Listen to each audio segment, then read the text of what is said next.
Yang berikutnya adalah bisnis model Canvas. Ini adalah inti dari training strategic 4.0. Bagaimana Anda meredesign bisnis model Anda sehingga Anda paham bagaimana membuat bisnis model untuk diturunkan kepada strategi yang bisa diimplementation. Banyak yang telah tahu bisnis model tapi tidak paham bagaimana diturunkannya. Ada yang berapa yang tanya sama saya, Coach, saya sudah dapat bisnis model Canvas, trainingnya atau prakteknya, tapi sampai saat ini saya bingung bagaimana menurunkannya menjadi beberapa strategi yang sangat powerful di bisnis saya. Baik, saya jelaskan di sini. Anda bisa mulai dari value proposition atau customer segment dalam memulai menempelkan kanvasnya. Tapi sebaiknya perhatikan urutan saya menempelkan kanvas ini biar Anda juga mudah dalam menentukan strategi di bisnis Anda dan menentukan arah bisnis Anda. Ya, ini komputer store, ya, toko komputer. Dia punya segmen corporate, ya, pelajar mahasiswa, gamer, mass market. Nah, value-nya adalah service excellent yang dia mau berikan. One stop service, orang datang ke tokonya bisa dapat apapun yang mereka butuhkan. Ya, update teknologi, value-nya selalu update, tidak tertinggal oleh teknologi yang terbaru. Ya, juga memberikan garansi ya terhadap kualitas. Ya, apa channel yang dia tentukan? Mereka mempunyai channel marketing sosial media, website, store, ya, toko komputer dia merupakan channels. Nah, apa customer relationship? Customer relationship adalah satu tim, lembaga atau badan yang menjaga channel tetap jalan. Jadi bukan strategi customer relationship-nya, kita nggak bicara strategi di bisnis model Canvas ini. Di bisnis model Canvas ini kita masih bicara tentang kontekstual strategi. Strategi besar, big goals besar untuk Anda benar-benar bisa nanti turunkannya menjadi yang lebih detail. Jadi store manager ini adalah salah satu strategi di customer relationship yang menjaga relationship terhadap customer, menjaga channel ini tetap jalan.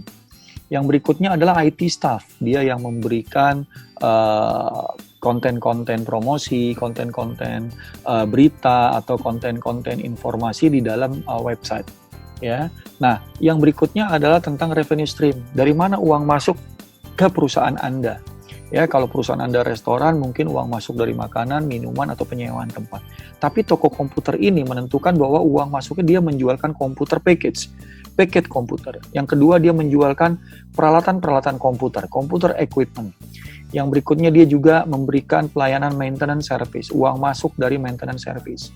Yang berikutnya adalah IT project, mungkin untuk perusahaan-perusahaan korporasi atau organisasi. Perhatikan, jika Anda membagi revenue stream ini berdasarkan bagian-bagian yang terpisah, Anda akan mudah untuk menentukan strateginya. Karena masing-masing strategi beda customer segment, beda produk, beda program, dan beda cara mempromosikannya. Jadi perhatikan hal ini karena ini akan berpengaruh sekali terhadap bisnis Anda. Oke, yang keenam, key resource. Ya, apa sumber daya dari komputer store ini? Ya, tentu supplier komputer yang mensuplai peralatan komputer kepada tokonya. Yang berikutnya apa? Ya, sumber daya manusia yang menginstall, yang menjual, yang mungkin melakukan packing atau mengirim barang, itu menjadi sumber daya yang perlu Anda perhatikan. Apalagi teknologi support, ya. Tanpa support orang, tanpa support supplier peralatan, Anda juga tidak belajar teknologi, akan sia-sia. Jadi selalu mengerti tentang teknologi terbaru. Apa key activity? Ya, mereka mempunyai key activity adalah hardware dan software setup di toko komputernya atau di program-program project yang mereka lakukan. Yang berikutnya apa? Mereka menjualan secara marketing online. Ya, ini menjadi key activity mereka. Ya, yang berikutnya adalah financing and purchasing, bagaimana menata keuangan, bagaimana mengatur cash flow, dan bagaimana membeli barang-barang yang memang sudah harus dibeli dari laporan stok yang mereka punya. Nah, mereka berpartner sama IT konsultan. Dalam hal apa? IT konsultan ini mereka berpartner untuk project-project IT ini mereka support peralatan komputernya, atau project-project pekerjaan mereka disupport terhadap instalasi-instalasi yang dimiliki oleh toko komputer tersebut. Nah, computer education, ya, perusahaan pembelajaran atau training komputer itu juga merupakan partner mereka, sehingga mereka selalu mensponsori atau memberikan peralatan dengan biaya yang sangat efisien atau murah, sehingga mereka pasti dalam mendapatkan penjualan komputer di toko mereka. Yang berikutnya adalah kredit. Ini penting.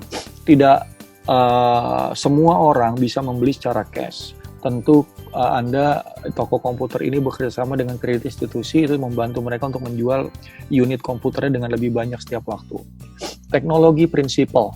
Apa teknologi prinsipal? Ya mereka selalu membeli license atau membeli teknologi prinsip yang diciptakan dari luar atau dari dalam negeri untuk mereka mendapatkan hak menjual, mendapatkan hak untuk mengerjakannya atau menggandakan.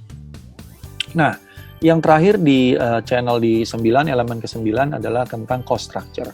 Apa aja yang perlu dipantau, apa aja yang perlu diperhatikan. Yang pertama operational cost. Yang berikutnya adalah stock inventory, ya. Stock inventory ini perlu diperhatikan. Yang berikutnya adalah promotion cost, ya, biaya promosi, dan juga beberapa hal yang Anda perlukan dalam cost structure ini. Ini adalah tentang bisnis model yang bisa Anda buat. Ini tidak kaku, dia bisa fleksibel setiap waktu. Anda lihat kondisi per 3 bulan, apa yang perlu ditambahkan atau dikurangi, sehingga bisnis model ini akan membuat Anda lincah dalam kondisi bisnis yang tidak menentu seperti sekarang ini. Silakan nanti Anda praktekkan dengan tim Anda untuk bisnis model Canvas.